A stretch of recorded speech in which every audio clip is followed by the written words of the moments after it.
Good morning and welcome to Raise the Bar, the Sky High and Fly Jump Camps podcast. My name is Troy Haines and I'm your host today. It is Sunday, December 3rd, early here on the West Coast. And just got through watching a couple big football games last night.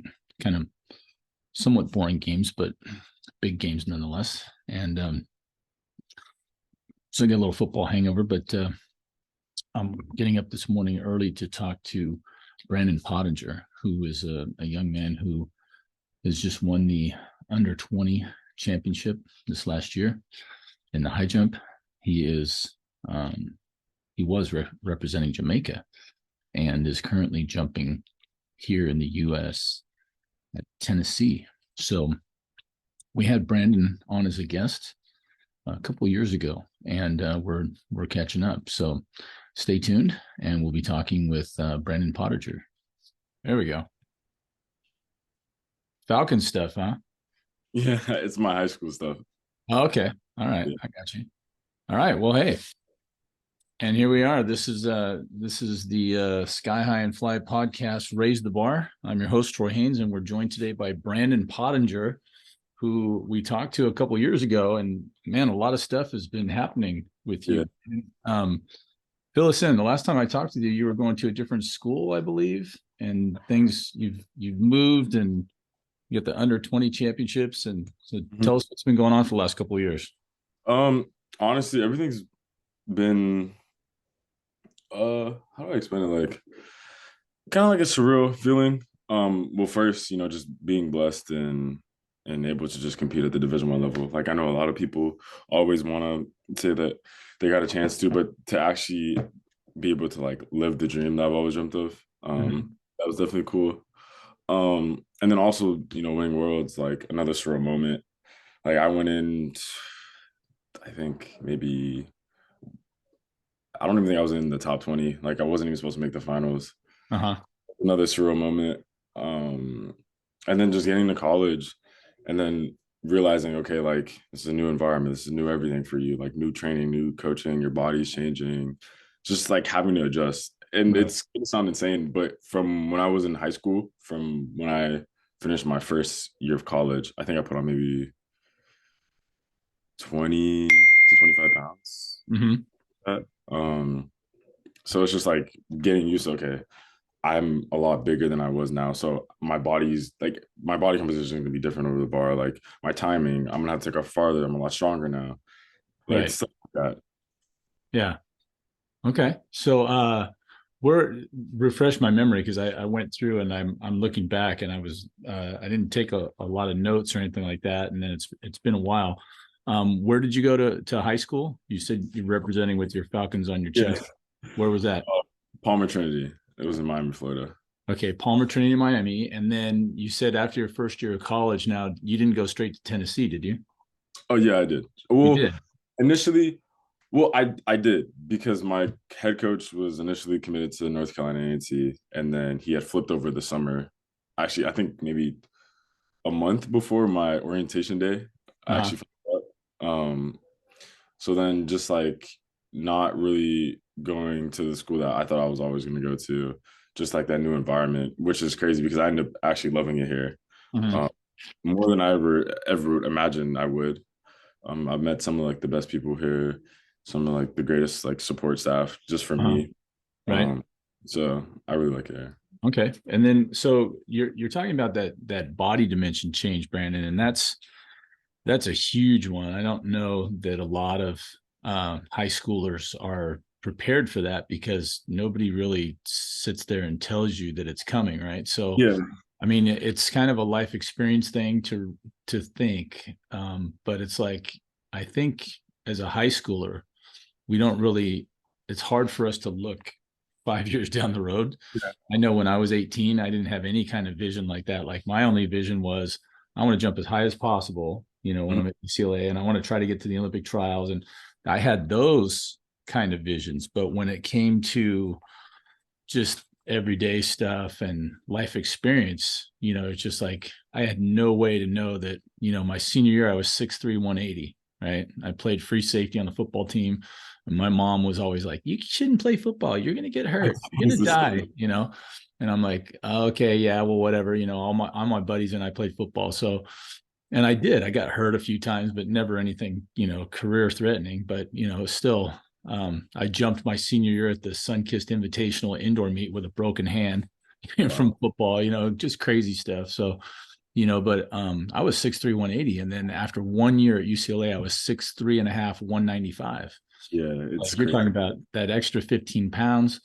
And I couldn't get off the ground that freshman year. I mean, I was like a rock, Oh my goodness. My freshman year, I felt like I think the heaviest I was last year was 181, which is insane because I went from consistently being like 150 all of high school, like just on that range. So like getting to college being 181, I felt very fast though. That's like one thing I can't say. I felt very powerful, but it just felt like my power to weight ratio wasn't there. Right. If that makes sense. Like you said, like I just couldn't get off the ground. Yeah, totally. It's different for everybody. I don't know if you're familiar with the Jumpman Westerner. He when we did his podcast, he was telling me that he really likes jumping at 205 or 215, which is like he's 6'3" also. So he's routinely dunking from the free throw line, and doing all his stuff. And he's heavy, when he does that. And he made the trials, back in 2021, 7'5" and 3/4. So, my experience was that strength to weight ratio is everything. Like, I didn't get off the ground again. Like I said, my freshman year was terrible. And then when I really got in the weight room, I mean, I kind of got in the weight room as a freshman, but I got in the weight room and got my full squats up to 400 pounds. And then I jumped over 7 feet, so for me, it was definitely, the power to weight ratio. It was monumental. I never had any speed. So I can't attest to you getting faster because I played free safety with a 5 flat 40. So that's pretty terrible. I look like Tom Brady at the combine. Were you so you would say that you're more of a power jumper than a speed jumper? Yeah. That's you're bringing up an interesting topic. I'm getting ready to. I think I posted my first rant on a podcast where I didn't have a guest. I just started talking about power versus speed. So, absolutely. And my experience is that power guys, by my definition, are kind of moving slower. They're not using speed to get off the ground so much. However, and I would also put power jumpers in the category almost always of 2-arm, gather and jump types. Like I was looking at your feed and I saw your jumps and I'm like, oh yeah, power guy for sure. And interestingly though, you do change your sync to a single arm kind of reach for the heel, a la, Bondarenko and Drown. And I love that aspect because I think it's so much easier to let that arm go and reach for the heel than it is to stop it and try to bring it back to your hips. And everybody's backside arm always seems to drop to their hips anyway. I've never seen anybody do the whole full back. Yeah, I've tried to work on that. Have you ever done that? I've had people do the back arch in the pit, and then I'll try to do it off back overs. And I go, that position looks great, but it's really hard to do off a full approach.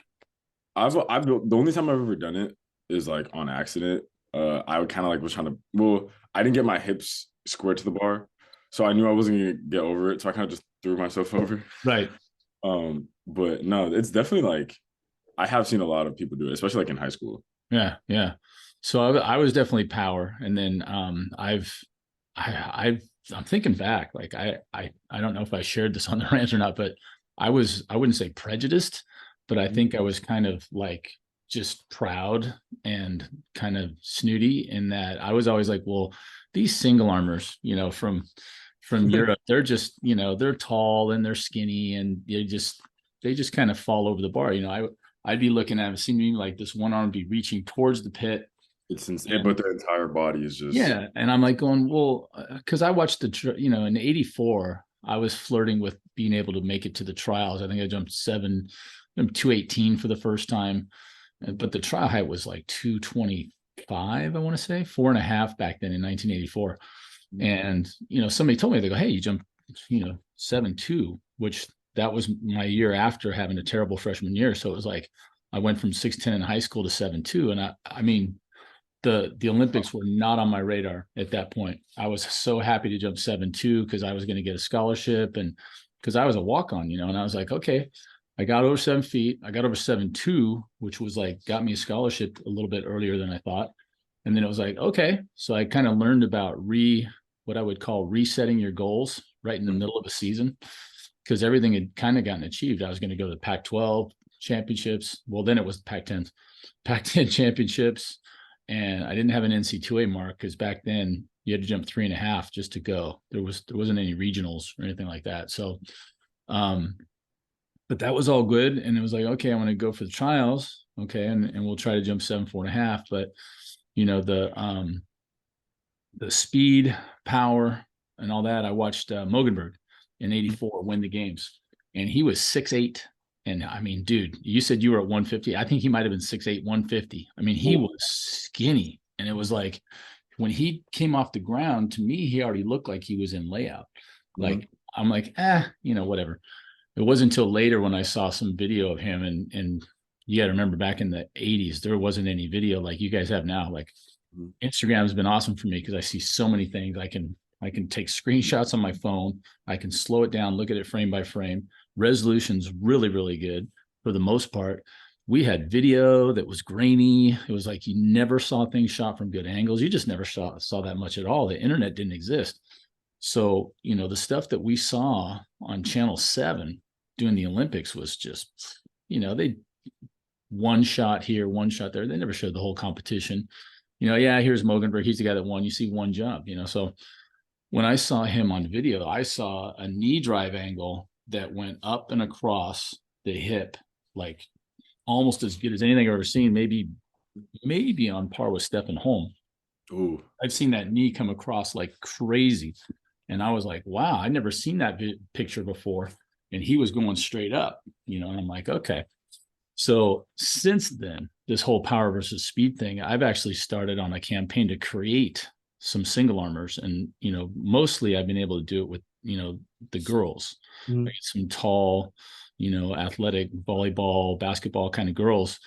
And if I get them early enough, I don't have to teach them to do it so much. Like I'll just watch them the first time. And if they're already kind of close, I'm like, hey, just try to lead with this arm more, that kind of thing. If they're already kind of naturally double, I'll leave them alone. Just developing good habits early, definitely. Oh, one of my teammates, actually, he's a freshman this year. His name is Grant Campbell, one of the most phenomenal high jumpers I've seen. He's 6, doesn't really talk much, but the kid can jump. And the way he just, everything in terms of just the way when he takes off from the ground, how he holds his knee all the way. Like, I think we were jumping off the box from 6 on last Friday practice. And I think the last attempt, we didn't even know this, but our coach put the bar to like 9 feet. And yeah, which is insane. Right. We were just jumping, like we weren't really thinking. And he didn't push that much out the back. So when he took off from the box, he was kind of like, he wasn't at the center. Like he was closer towards the end of the box. So he somehow jumped all the way from the bottom of the box, still had enough patience and core stability to just keep rising. Like I want to be able to do that so bad, but it's just like I understand it's something that you just have to do. You know what I mean? Right. But it's definitely something that I'm glad that I have a really good training partner that I can learn from. Yeah. Like every year I'm always learning, even though like I've been high jumping for maybe 8-9 years now. I feel like there's always something I can learn from honestly anyone at this point. I'm always open to suggestions. Yeah, it's a great place to be in. The only thing that can, I think, confuse you is maybe having too much come in at any one time. But I mean, you can tell almost right away if you're talking with someone, if they know what you're talking about. And then you can kind of use the filter of, okay, who is this guy coached? Has he got anything going on? But yeah, it's interesting that you have a freshman, showing you some things that what you're talking about there, the knee ride, that's another one I'm going to do a rant on here sometime soon. The power versus speed, it's kind of easy to see. And, there, as much as we like to categorize things, I don't know if this has happened to you. I'm like, so my brain was like, well, all the power jumpers are awesome. And I go, look at these lists, Sotomayor, definite power jumper, 100%. he was, I got to jump against him.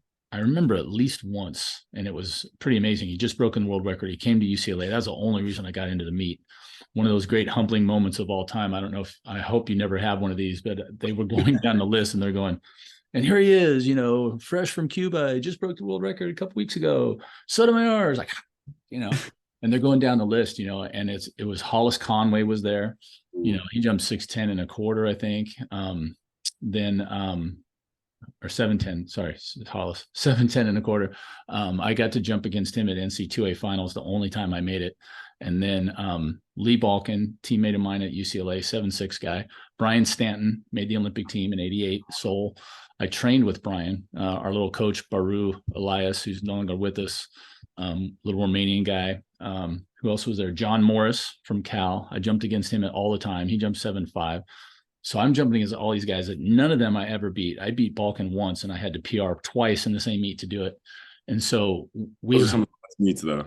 Yeah, but here I am at this meet. But they go down the list. They're like, here he is, former UCLA. Lee Balkan was the state record holder in the high jump. Jumped 7'3" at the state meet. They're going down the list, and then they go literally, and Troy Haines, and it was like crickets. Like, yes, thank you, thanks for coming. So happy to be here. Try the veal. It's excellent. So I was just like, okay, great. And I ended up coming in 6th because I made opening height, which was 215. So I was like, okay, I still got the press clipping. I got to jump against Sotomayor. He was amazing. He did not appear to be that fast, ran a very deep curve and then would hit vertical like nobody's business. And if you watch him, he was almost always under rotated. The knee didn't come across that much. Yeah, so his hip kind of would go over a little bit sideways, but his hip height and rise were outrageous, and he wasn't very flexible. He just was really good at leaving that knee alone and riding it all the way up and over. I don't even remember watching him pop the hip. He didn't try to lay out. It was just kind of like, hey, I did all the work back here in the curve and the knee drive and what I call flight and knee ride, which is the same thing. Leave that knee alone all the way through flight. And then when it's time to lay out, you can do what you got to do. And what he did was usually just kind of pose. That was just kind of it, but so he was power. And then if you go down the list, I would technically have probably qualified Hollis Conway as power, even though he was 6'1" and 150. And then Charles Austin, American record holder, Olympic record holder, definite power guy, so fantastic guys all over the list that are power. But then you get to 7'11" from Joburg, different guys that jump 7'11", Stephen Holmes, single armor, but then there's Barshim. Barshim is definitely one of those guys who doesn't fit, because I'm like, for a double armor, that cat is moving like all the way back. He's rambling. His really technically only a 7-step approach, right? But he's doing the hoppity skippities for a while and building up some speed, and then he's a blur. So, and I would definitely qualify him as power, but he's so light that he's got many of the characteristics, of the speed guy. So, what was the other designation you just brought up? Because we're back to the power speed, but then there was another thing. What was it? Oh, I'm trying to remember. You have to go back and listen. I get on these tirades where I wander off. So hey, let's talk more about you, because everybody's already heard all my stories. There's not that many. So you won the under-20 championships, and you're representing Jamaica. How does that go? I remember you told us once before, but we've got a bunch of new listeners by now. So dual heritage, all that. Yeah. Both of my parents were raised in Kingston, Jamaica. My dad was a sprinter in high school. Sprinted a little bit at the University of Texas before he tore both of his hamstrings. Oh, yeah, it was a crazy story. Oh man. And how I first started with like just jumping with Jamaica was after like my freshman year was, I guess, really my breakout year. 8th grade, my PR was 5'10", And then I don't know what happened. I just jumped 6'5" at my opening meet the next year. Wow. Yeah, it was It's a huge jump. That's like 9 inches. I was not. Yeah. It kind of caught me off guard, and it was really funny how it happened because I showed up late to the meet because I had this volunteer work that I had to do with my school and I couldn't miss it. So I'm showing up 30 minutes late to this meet. The bar was already at like 5:10. I ended up coming in after, like, it was just such a crazy experience. But Came in at that's your career best at that time. Yeah. yeah. Interesting. Yeah. Um and then that was the year my dad he had brought up the idea. He was like, hey, like, have you ever thought about jumping or just competing for Jamaica? And I never really like had much thought, and I didn't even know that they had junior teams up Mhm. until this point. So I made my first junior team. It was 2019 CRIFTA Games. I ended up coming third. It was a surreal experience, definitely making like my first national team, and then Right. also building. So that's kind of how that entire process started, and then I just kept going from there.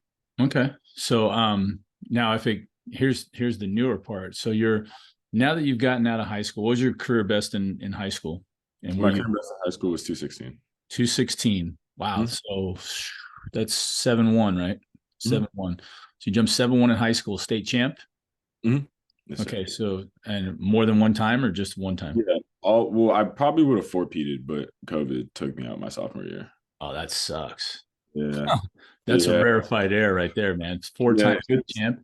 It's it haunts me to this day. And I know I definitely could have, because after my freshman year, like it was just more motivation. Like I kind of got that Mhm. first taste of, okay, like you just won a state championship. You also medaled at your first international meet. Like this Right. is what you could legitimately do if you just care about it more. Yeah. So I Okay. just So what when you won it as a freshman, what did you jump?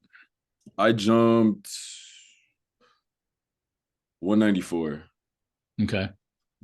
So you definitely kept climbing up, and then COVID was terrible. I had a guy I would love to get you to jump against, Brandon. He was I had him out here. I had a jumper named Jack Weissman who went to UC San Diego, and he jumped 6'10" in high school.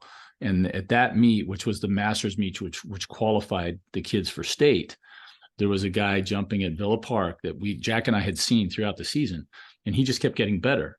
And he wasn't beating Jack, but he was knocking on the door big time. So at that meet, he threw a jump at 6'10", which was, I mean, he was a mile out, and he just hit this jump. His foot was closed. What I call closed is not parallel to the bar plane.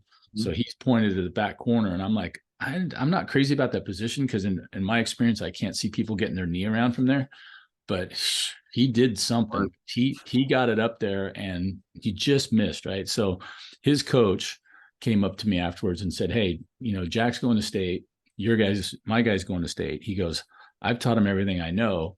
Would you mind working with him? I'm like, absolutely. What am I going to say no? I just watched that kid throw an amazing jump at 6'10". So sure, we'll work. And he went and qualified for the final, didn't have a great last day.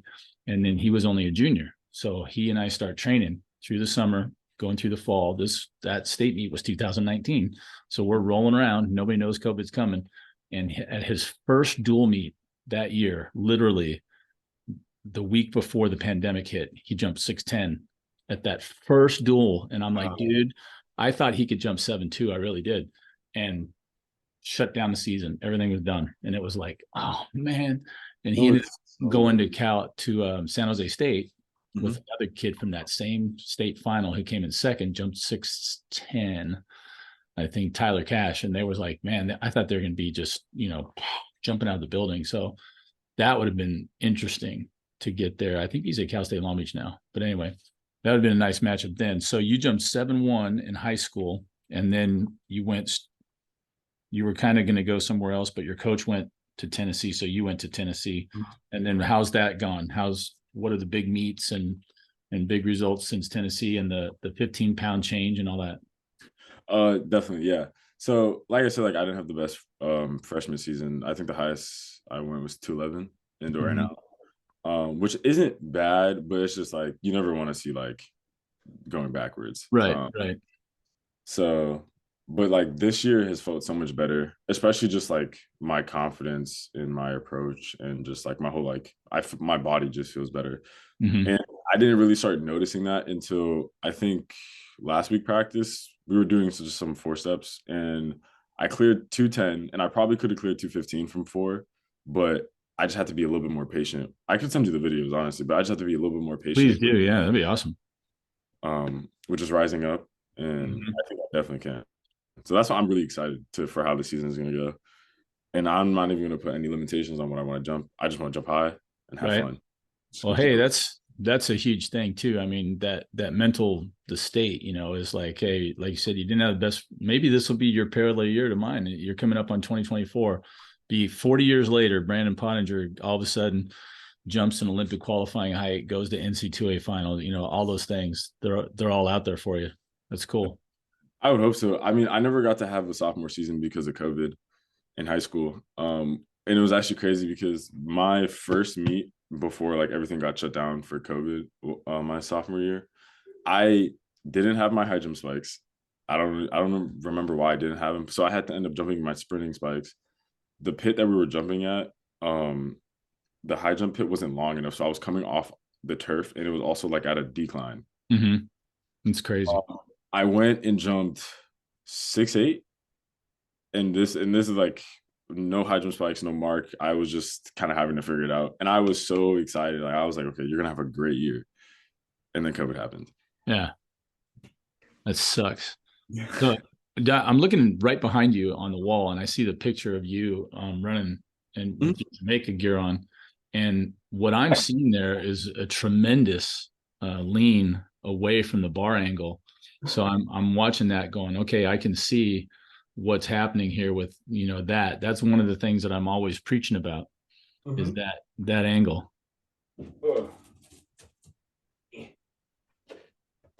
It's I could take it. It's nailed to the wall. Oh, there we go. Oh, they're on command strips. Ugh.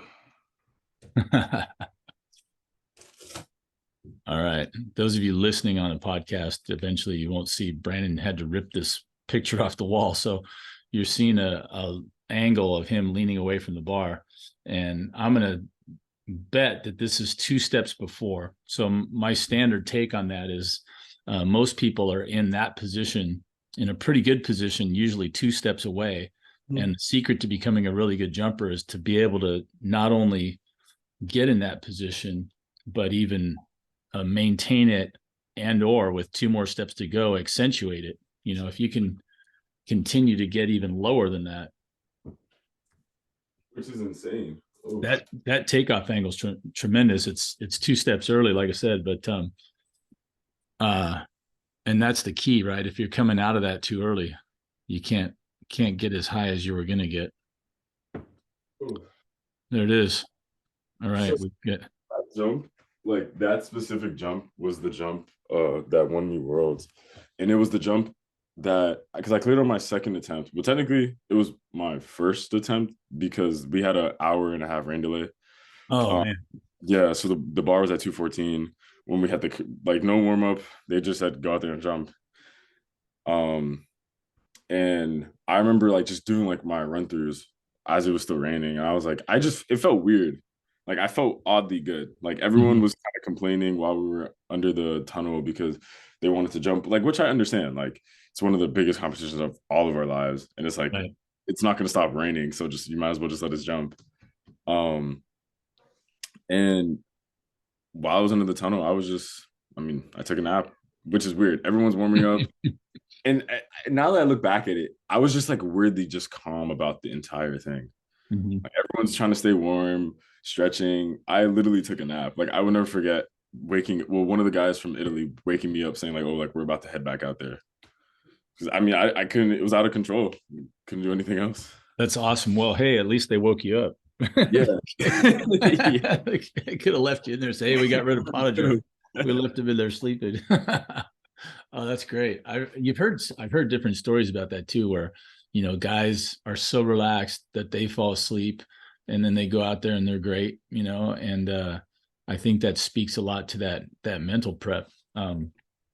again, I tend to be not just the mental side. I think I'm okay at that, but the angles and forces are the things that always interest me. So when you're running to get on that big of a lean, I was really curious. I got coached by right at the end of my career. I was 28 years old in 1992, and I was trying to get to the trials, which I'd never accomplished. And every 4 years, the trial height kept going up. So I was getting older. I hadn't gotten any better, and they kept going up. So I'm like, all right, you're 28. Let's take our last shot at it. And I got Doug Nordquist's old coach. Doug was a 236 jumper, jumped in the Olympics with Dwight Stones in 1984, came in fifth at the final, jumped 7.6, I think, and has one of the most impressive body lean angles like yours there, where he does what I call boomerang approaches, right? So the first time I saw Doug in person, he was running and he's 6'5". He's like a gazelle. He's 6'5", and he's like, couldn't have been more than 160 pounds, I don't think, and super fast, and would drop into a curve where you're like, it looked like a 45-degree angle. It was crazy. And you're watching him hit and goes, thump, and I'm just like, oh, that explains it. I'm like, yeah, 7.7. Okay, I get it now. And so you're watching that, and it's like, okay, I'm starting to understand that the curve does a lot more for you. It's not just, you don't just run up and curve to the bar because somebody thought that was a good idea. I mean, it's kind of started to change a little bit over the years, but I've told my athletes, I go, look, you've got two leans going on here. You got to lean back the same way a long jumper or triple jumper does, so you don't do a front flip. And anybody that's played basketball or volleyball will tell you they don't run curves. They run straight lines, and they lean back, heel toe, and go up. And your shoulders and hips and everything stay perfectly square, because you're not going to land on your back. You're going to land on your feet, right? So you're not going to lean one way or the other because you don't want to start spinning in the air. Well, we've got the advantage of landing on our back. So I go, if you watch, most guys, I really fight to try to get heel toe still, even while I'm on the curve. So you get that kind of, inside out roll and the toe roll at the same time, because you're dealing with two dimensions. They go, hey, we're in 3 dimensions here. You got to understand. I said, if the curve wasn't important, I would just line you up at a 45 and just run at a 45, lean back, drive your knee across, and do what you got to do. But you wouldn't get that catapult. I call it the catapult effect of leaning to the side. When your foot hits, it just swings you up. A great video my coach showed me was this guy had a broomstick and he angled the broomstick. Yeah, the Japanese guy, right? Throw it at the ground and it does it. Yep. To this day, can't do that. Mm-hmm. I don't have no idea how he was able to do it like that so effortlessly. But like it's very factual. Having that lean allows you, and especially for someone with me who I will sometimes have the tendency to just start my approach too early, if that makes sense. Like I don't allow myself to reach the peak of my height. So like just exaggerating that lean in the curve definitely helps combat that.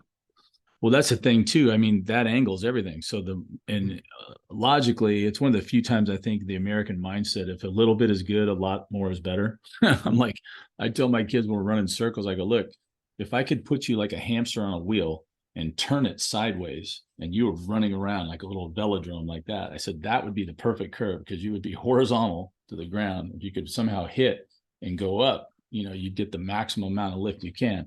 I'm always like, when I put circles out, and we're running circles, I go, I want your feet on the circle, and I want the rest of you inside the circle. Like, I don't want any parts of you outside the circle. You should be way in here. And I go, now, what I'm asking you is not easy. Running in a straight line is easy. You're up tall, you got your knees kicking you in the butt and everything else. I said, when you drop into the curve, you're putting all your weight on one leg or the other, and you're really having to work. I go, if you watch people when they try to run on curves, their knees will stop cycling. I go, you can still kind of kick yourself in the butt, but it's really hard to get your knees up when you're leaning that hard. And then my other big contention with this, Brandon, is that and this is why I brought up Doug Nordquist and his coach, Alan Hankel. So Alan coached Doug, and they got Doug over 7.8 3/4. He jumped 236. And he jumped that on a cadaver reconstructed left knee. He blew out his ACL playing basketball. Now, this is back in the 80s, where ACL reconstruction was still not super fabulous, but they basically took a cadaver knee, cadaver ACL, put it in there, stapled it, roughed it up, and you do your rehab in your back. So he did that and jumped 236 on that knee. Now, when Alan was working with me, he said, and one of the parts that, as we were training, and I tell this story for a couple reasons, so bear with me. But anyway, we're coming down the plane of the bar, and he was telling me, he goes, look, one of your problems, the reason that you come out of your curve too early is you start looking at the bar, or you're still looking at the bar as you're running your curve. So as you're on your turn mark, like you and I know, you're looking at your turn mark, you're not looking at the bar yet. I'm running straight. Then I drop into my curve, and I wasn't aware that I was actually looking at anything. I just kind of ran around and did what I'd done since I was 12 years old. I started jumping, in sixth grade. So there I am jumping. He goes, we need to get your focus to where you're looking down at the far standard. Okay. And that way, when you're leaning, you'll stay in your tilt better. And I'm like, we worked on that for a year, and unfortunately it was a crash course.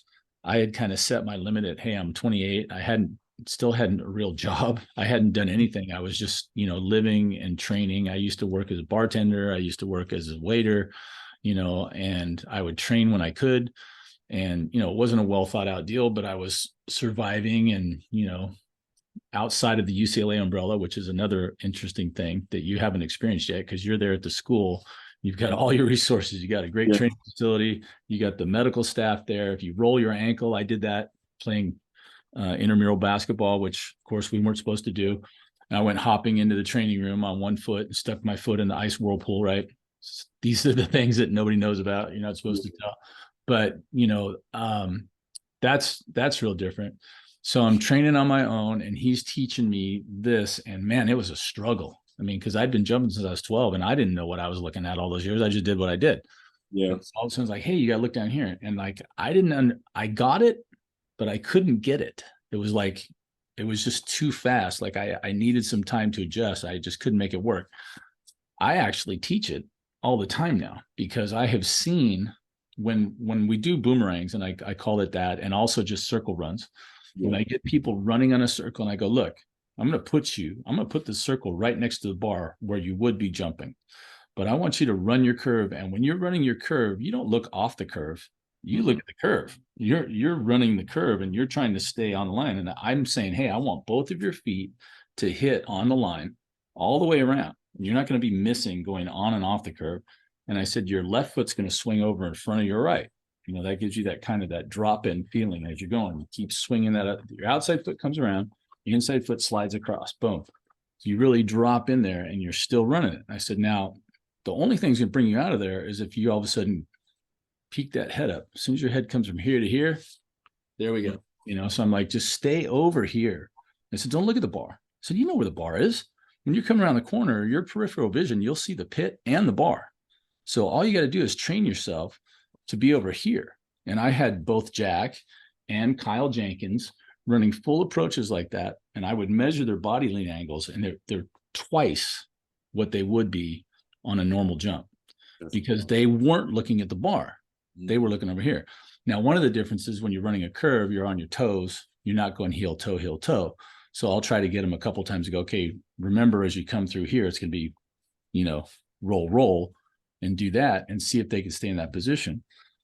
And then invariably in the high jump, as they're coming around on a real jump, they'll come out because they're looking at the bar. But I have had a couple people buy in and stay there and hit. And I'm telling you, the difference in takeoff and hitting vertical is huge, because that angle doesn't lie.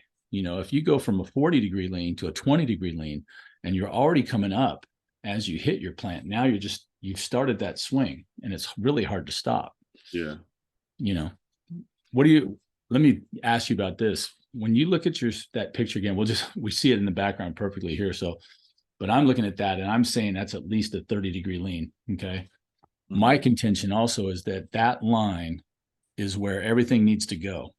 Like the force that you apply from your leg, I think should try to go back on that angle, which most people wouldn't think of that. They go, I'm jumping away from the bar. I'm like, no, you won't be able to jump away from the bar, but we want to apply force that direction, because you're a missile going that way. I'm picturing you, tall, strong, fast kid. You're flying at the pit. There's nothing really stopping you from landing in the pit. I'm sure you could tell everybody stories. How many times have you gone up and then missed the pit? Unless jumping out of it is one thing, but going up and crossing the plane, right? That never happens. You always do that. So my thing is I'm trying to get everybody to drive back on that same lean angle you are, even arms, body lean, torso, knee drive, especially, right? Everything back and across. And then by the time you finish hitting vertical, they all just kind of blend. And if you're lucky, all your long bones are pointed straight up. They start from here and they go here. I say your body's a representation of all those pieces. What helped me the most, honestly, was like just getting my body position or just getting my body in a better position. Was my coach just tells me to just stare at the left, because I come from the right side. Just stare at the top of the left standard. As soon as you start your curve, stare at the top of the left standard. It just allows me to just get my hips around in the curve, actually run my curve a little better. And then just now I'm already in a better position for the takeoff. So just so much easier. Yeah. So you're at the top of the left standard. See, I think that's a staple. That's, for me, that's what you're talking about. Like when you get them early, like I'm saying, first, man, within 5 jumps. I had this one girl at this meet this year. The coach goes, "Can you come down and help us with this 8th grade meet?" I go, "Yeah, sure." I go walking down there, and there's this 5'8". She looks like a volleyball player.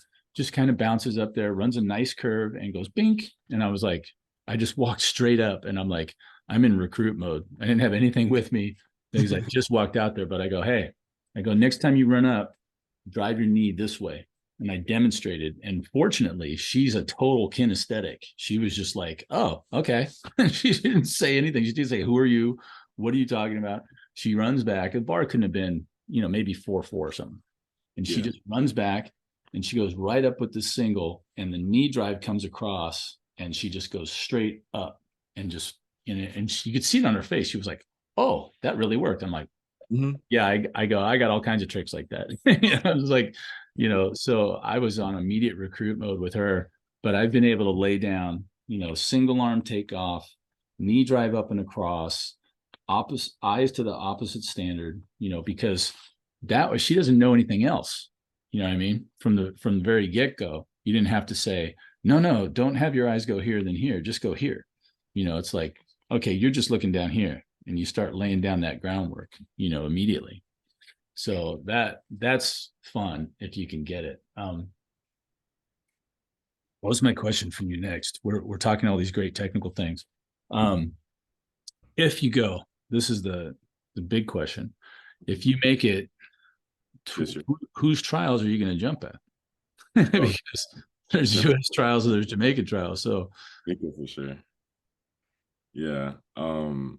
I think it would be an amazing experience, especially if I'm fortunate enough to make that Olympic team. Also, like, one of my good friends, Romain Bedford, I know he's definitely going to be making that team again. He had an amazing outbreak season last year. But it started with jumping 227 indoor, or 226, 227 indoor. Then he spoke to me a little bit about like his outdoor work. He said he wasn't having like the best outdoor season, coming off like this like huge like 226 indoor jump. And then literally, I think the highest he jumped all outdoor going up until nationals, maybe like 217. And then he told me, he was like, honestly, like, I had nothing to lose. I'm already a national champion. All I have to do is go out there and just have fun. And watching his 228 jump, it just looks effortless. Just right. Oh my goodness. Wow. So right. Definitely would love to jump for Jamaica. Awesome. Yeah, that's just my thing is here, and this, I know, part of the Raise the Bar. I'm like, I've had my high school kids on now. I've had, some of the local kids. The kid I was talking about who jumped 6'10" at the state meet this last year at UCSD, got over 7 feet for the first time as a senior, and he was stoked. And I was like, Jack, I get him on and we talk. I just have that in my heart, the thing that I'm, still striving for, since I didn't get there. I didn't get to go to the trials. I just love hearing people talk about, training and working and even just to me, just having the goal to me just seems like this noble, incredible purpose. Mhm.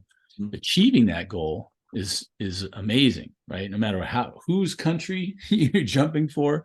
I've had Barbara Bachaka on here, trained her. She's from Canada. She went to the trials without me, and then increased her PR when she was down here, and we're all ready to go. I'm like, we got this next year, man. Let's go. I'm excited. I want to go.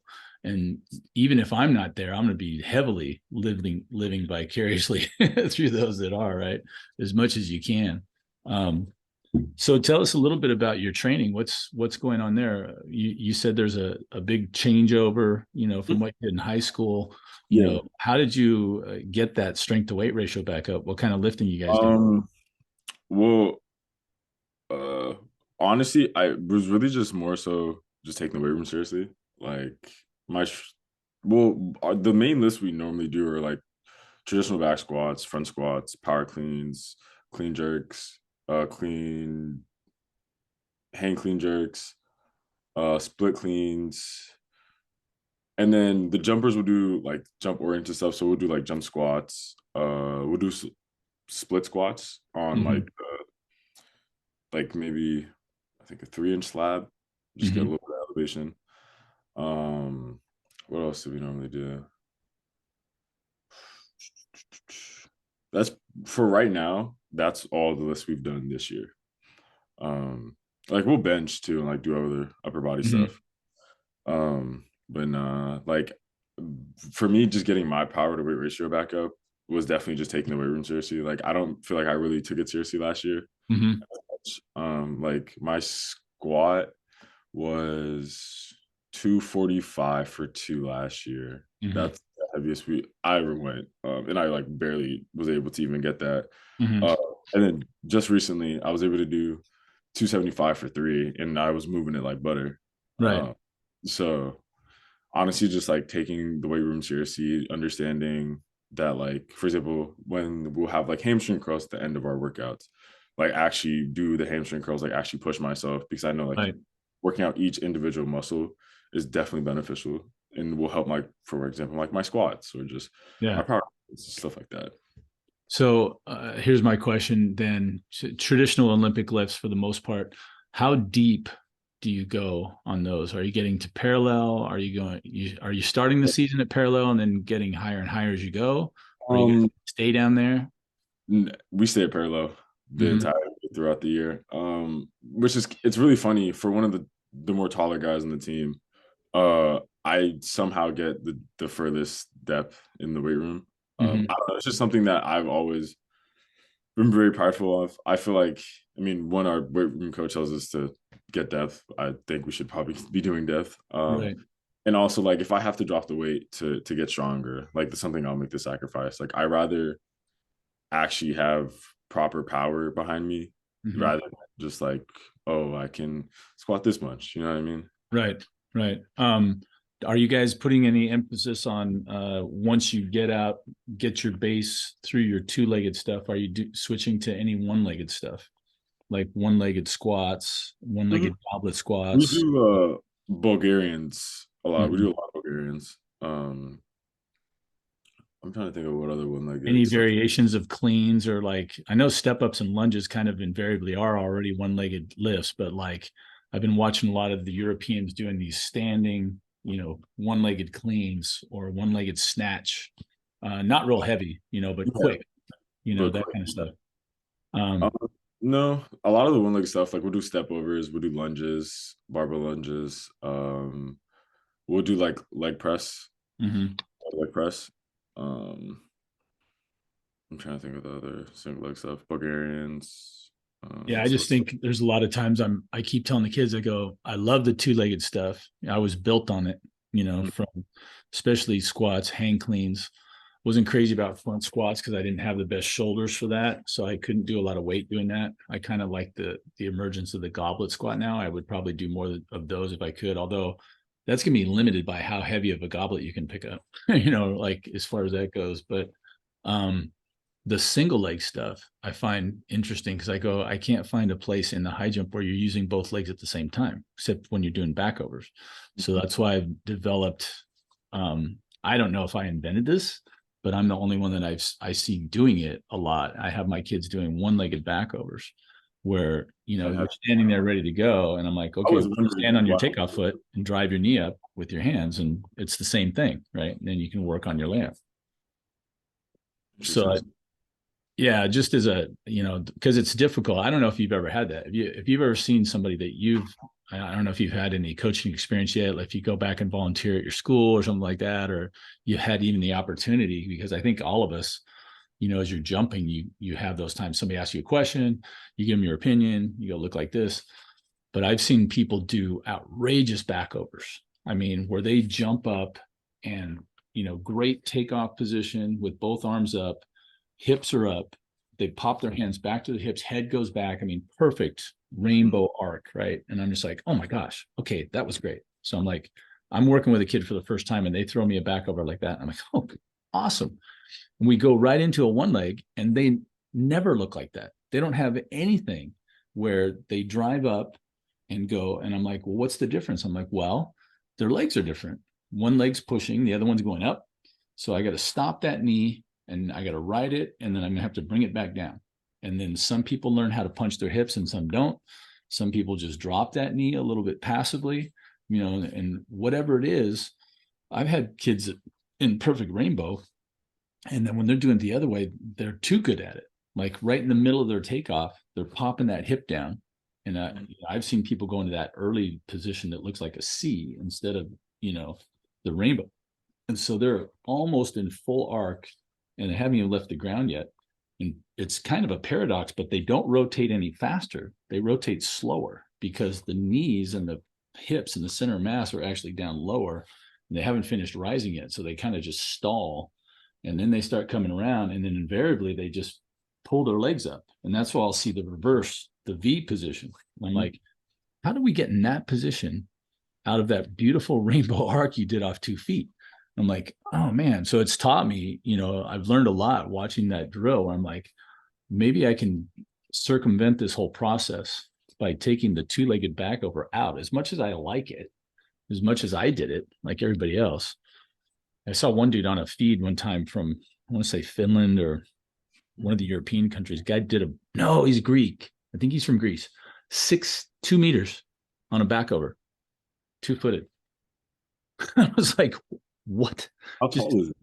He was pretty tall, but still. That's still really impressive. Yeah. Yeah, 2 meters off a back over. I was like, good golly, I got to see it. I'm almost sure I stuck it in my saved folders, which are like extensive now on Instagram. They're like, I don't know if I've used all the memory they have available for me or what, but yeah, that was an eye opener because I'm like, I've had that happen to me. I don't know if that happens to you. I'm like, I don't think I'll ever see anybody scrape their foot and jump over 7.4. Beaten big time. I was at the Mount Sac meet 2 years ago and the kid from SC Seals was jumping. And there was another guy there, I can't even remember his name, who had graduated from Texas Tech. He was there unattached. He jumped 5.25 and huge foot scrape, brings that knee up. And I'm watching him go 7.525. I'm like, dang. And then this other guy I just lucked into, because I watch my feed all the time on Instagram. And I see this tall, rangy kid, Fabian Delrid from Sweden, comes up and, he's jumping and I'm looking at it going, man, that bar looks low, for a guy that tall. Well, he's 6'9". He's literally tall. And it wasn't that low. It was like 7'7". And he's jumped 7'6" or 7'7", and he's a foot scraper. And he started off as a single armor. Interestingly enough, he did a breakdown for me. We did a fun post. He sent me his stuff from when he was under 14 all the way up. And he's this tall, skinny kid, and he's running up and he's doing the single. And then somewhere along the line, right after like 6'10" or something, he switched to power. And now he's jumped, I think he's jumped 233. Yeah. So that double arm, it just works. Right. It's interesting to me too, because the other thing I have about the single is I go, well, what are the advantages of the single? And this is the whole power versus speed thing. I go, well, you're faster. Invariably, I go, it's easier to run running than it is to go gather. And as soon as you gather and swing both arms together, that's abnormal for running. Nobody does that when they're running full speed. So I go, you really have to be able to do quite a bit of things to maintain at worst or accelerate at best while doing a two arm, because it's not conducive to actually accelerating, I don't think, as opposed to someone who's just running with their arms like this. Because I run, arm goes up and just keep going. That's smoother, easier. So I see really great acceleration patterns. And then the tall, skinny types that get that arm up, I go, what is the advantage of that? I used to think, what is the advantage? The speed, yeah, but not everybody can turn speed into lift. So does it help me with my lean? Like if I get that arm up here and I'm leaning, maybe it helps me stay over here. I don't know. It's just thought. And then I'm like, but my center of mass has to be higher at takeoff, not necessarily, let me rephrase that, at heel strike. When you hit your foot on the ground and your arm's up above your head, you have to be taller. You have to have a higher center of mass, because if you're, depending on the beefy size of your arm, but if you pick that thing up and get it significantly up above your head, I'm 6'3", I put my arms up, I got to be 7 something, I don't know what. So I'm like, if you're 6'9" and this arm comes up, that's one thing. Well, he's got them both back now. I go, the disadvantages are what? I'm for a double armor like yourself and myself, we're going to be a tad bit slower. We're going to have a lower center of mass, because if I got both hands behind me and down below my hips, that's going to lower my center of mass, right? I'm running a decent curve. Let's do all that. But now as I come up through, I go, there's a significant change in your center of mass, because you got both arms coming up with the knee drive all at the same time. That's the power game right there. And you got to, in my mind, those arms are important. Like you're seeing bench press, throwing the medicine balls up overhead. I like doing the arms, doing step ups. When you're doing step ups, I'll drive the arms up also. Sometimes you got a heavy barbell on your back, you can't use your arms. But I say, hey, let's carry dumbbells pretty heavy and drive those puppies up there, and then so you got 3 lifters as opposed to someone whose arm is already up. I go, for my money, if this arm's already up here, I can't really jump with this arm. It depends on where it is. That's another argument I have, is like, where is it? If it hits here and you're going like this with it, you're kind of in the middle. It's not really a single arm in my estimation, if you're using it for lift at all. But for me, a power jumper should have both hands, back behind them. And I've thought about that, because if both your arms are behind you, to me, that would help you stay back, right? So it's a great, interesting game of, physics between the power and the speed. And then this whole single leg, I'm calling it a single leg revolution, because I'm watching a lot of single leg stuff, a lot of single leg stuff. And then power plyos is reaching, new heights. I'm watching a lot of lateral and backwards plyos. I don't know if you guys do that. I like to have my kids jump off a box and jump backwards up onto the box. Again, pushing quickly back against where I'm running. And laterally, which is really weird. If you do these, you got to jump off the box and hit on your left leg and push to the left off your left leg and jump back up onto the box. An idea. I've been throwing those around for a while. Whether or not they intuitively, to me, I go, I think this is right. I don't have any data, but I'm making us do it anyway. So I'm like, it works. As much as I like the 2-footed stuff, I try to get them to doing one, as much as possible. With the added thing, I usually go, okay, if we're going to do 10 reps with 2 legs, you're going to do 5 with 1, because it's too much. You do too much high volume. There's another thing we can talk about. How's your do you ever have any problems with shin splints, knees, anything like that? My IT band just gets tight on my left leg a lot, so like it'll just feel like my knee's really tight. So I just have to roll out a lot. The Theragun helps. That's something that I noticed. Yeah. I'm just hitting like along, like where the IT band meets in between like my quads and my hamstring. My shins, like they're not as bad as they were last year. I definitely do think it's because like I'm doing a better job of like strengthening my ankles. Right. Nice. Front and back, right? Calves and tibialis anterior. You do a lot of the tib band work or the tibialis anterior, the 2 foot. Yeah. It's gonna sound the same. I do like 100 on each leg every day. It's just Yeah. I don't know. Like I just had horrible shin pain last year and I hated it. So Right. The knees uh, over toes guy, that's your guy right there. If you do that tibialis and anterior stuff for sure. mhm, I think definitely. about the knee stuff too when he does. I love the backward walking. I did this. I don't know if you're my knees. I've never had a knee problem per se. I did overtrain my senior year. It was my senior year, and I went crazy. Plyos had just come out. This is 1986. We were doing just killer volume, and I was in good shape.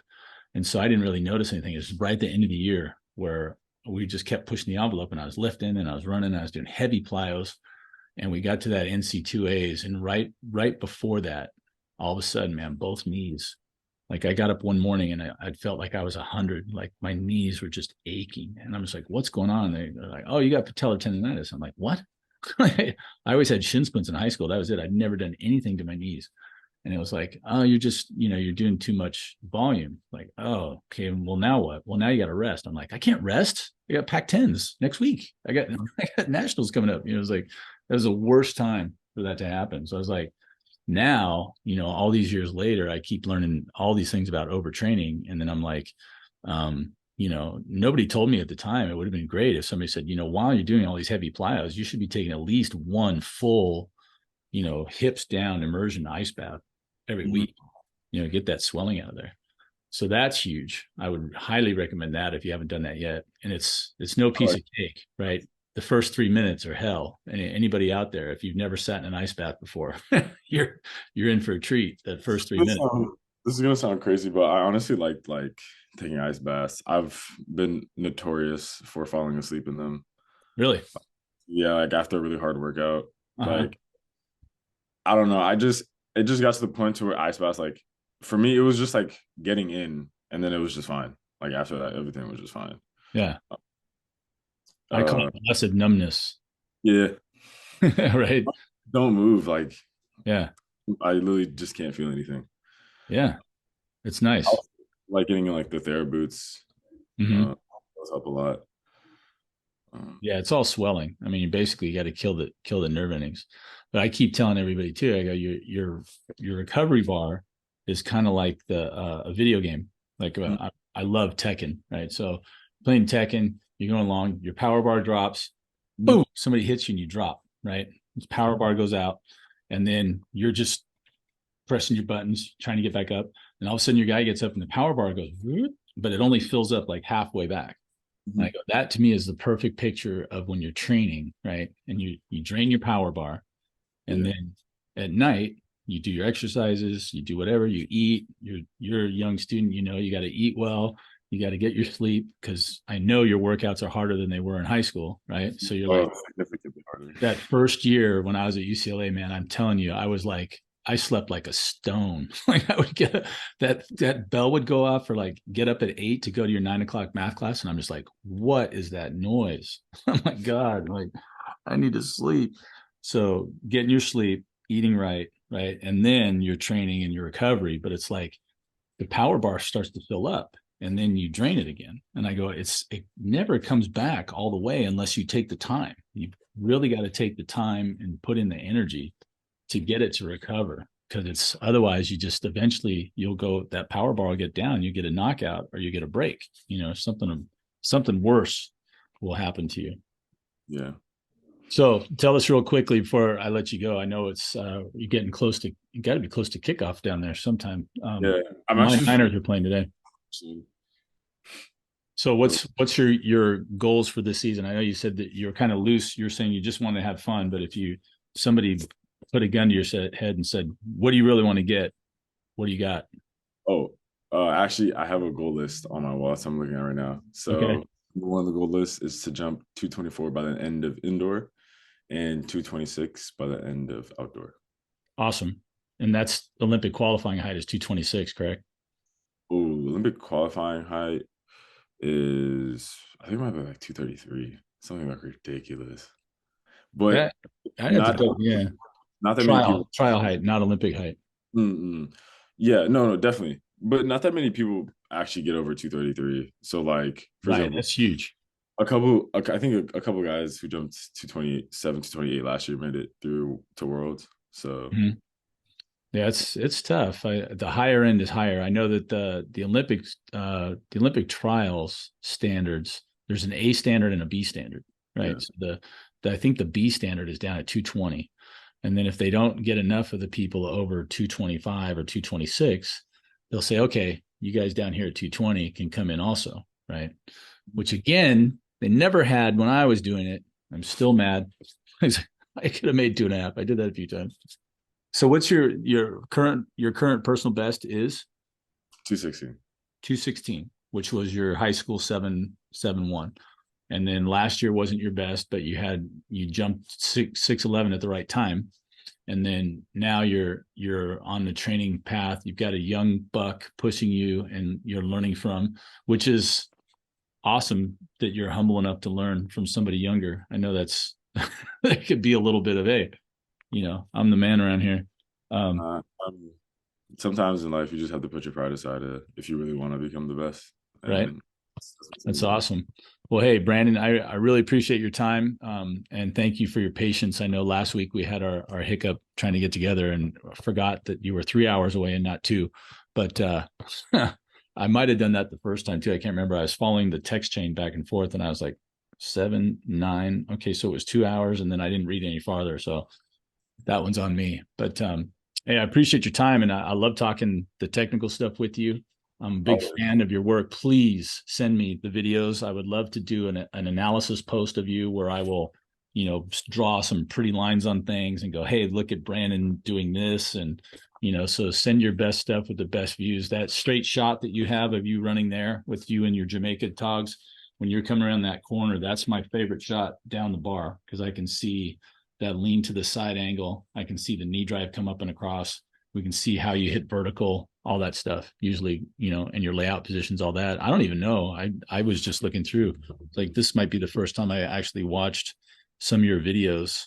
The other time, has it already been a couple of years? I think you're one of my first guests. So yeah, I didn't talk to you at all last year. So we got to have the Brandon Pottinger catch up from time to time. So let us know how you're doing. I'd love to see, practice jumps. And then I don't know if you have a videographer for you guys at your big meets. We used to have a guy shooting ours in old black and white when I was at UCLA with the 8mm film, which was actually nice. You had to be in the room and put it in there to watch, but it was very clear. And when you went frame by frame, but I don't think that stuff exists anymore. So, and the phones are so good. You can get great video right there on your phone. So, but we'll look forward to seeing that. And best of luck, man. I'm a big fan. I hope the world for you. Just hoping and praying you get to go to the Olympics. What a great dream that is. I really do too. All right, sir. Well, hey, thanks again, and we'll be talking soon. Send them. You can either I'll send you my email, but most of the stuff comes through pretty good on Instagram. If it doesn't, I'll send you something to go, hey, these came out fuzzy, and we'll figure out another way. Cool. All right. Good Take talking to care, you. Brandon. Hey, good luck training, man. Keep pushing hard. Thank you. All right, sir. Talk soon. And that's going to wrap it up here on Raise the Bar. Had a great time talking with young Brandon Pottinger. He's a dual citizen, I believe, of the U.S. and Jamaica. We didn't get a detailed story of his dad blowing out both of his hamstrings. He used to be a sprinter for Jamaica.